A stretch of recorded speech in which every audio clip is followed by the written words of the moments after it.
জামায়াতে ইসলামী দেশকে অস্থিতিশীল করার চেষ্টা করছে বলে অভিযোগ করেছেন বিএনপি মহাসচিব মির্জা ফখরুল ইসলাম আলমগীর। শনিবার রাজধানীতে এক স্মরণ সভায় তিনি একথা বলেন। মির্জা ফখরুল জানান, যারা নির্বাচিত হবেন তারা সংবিধান সংস্কার পরিষদ করবে এমন সিদ্ধান্তে বিএনপি কখনোই একমত ছিল না।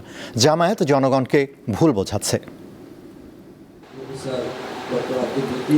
শনিবার রাজধানীর শেরেবাংলা কৃষি বিশ্ববিদ্যালয় অডিটোরিয়ামে জিয়া পরিষদের সাবেক চেয়ারম্যান ডক্টর মোহাম্মদ আব্দুল কুদ্দুসের স্মরণ সভা আয়োজন করা হয়। স্মরণ সভায় বিশ্ববিদ্যালয়ের শিক্ষক ও বিভিন্ন পর্যায়ের নেতাকর্মীরা অংশ নেন। প্রধান অতিথির বক্তব্যে মির্জা ফখরুল বলেন, বিগত 15 বছরের শাসনের ফলে দেশের নৈতিক অবক্ষয় হয়েছে।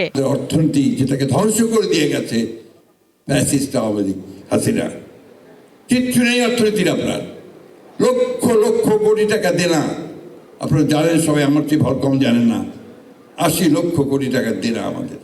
কোনো দিকে যাওয়া যায় না, কাজ যে করবেন সে কাজের টাকা কোথাও নেই, সব অচল হয়ে আছে। সংস্কার প্রসঙ্গে তিনি বলেন, বিএনপি সংস্কারের জনক। সংস্কারের নামে জামায়াত বর্তমান যে আন্দোলন করছে তার উদ্দেশ্য হচ্ছে দেশকে অস্থিতিশীল করা। এই নির্বাচনের পরেই যারা নির্বাচিত হবেন তারা আপনার সংবিধান সংস্কার পরিষদ গঠন করবেন।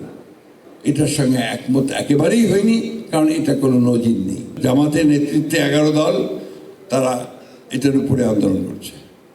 উদ্দেশ্যটা কি? উদ্দেশ্য হচ্ছে আবার বাংলাদেশকে ডিস্টেবিলাইজ করা, অস্থিতিশীলতার দিকে নিয়ে যাওয়া।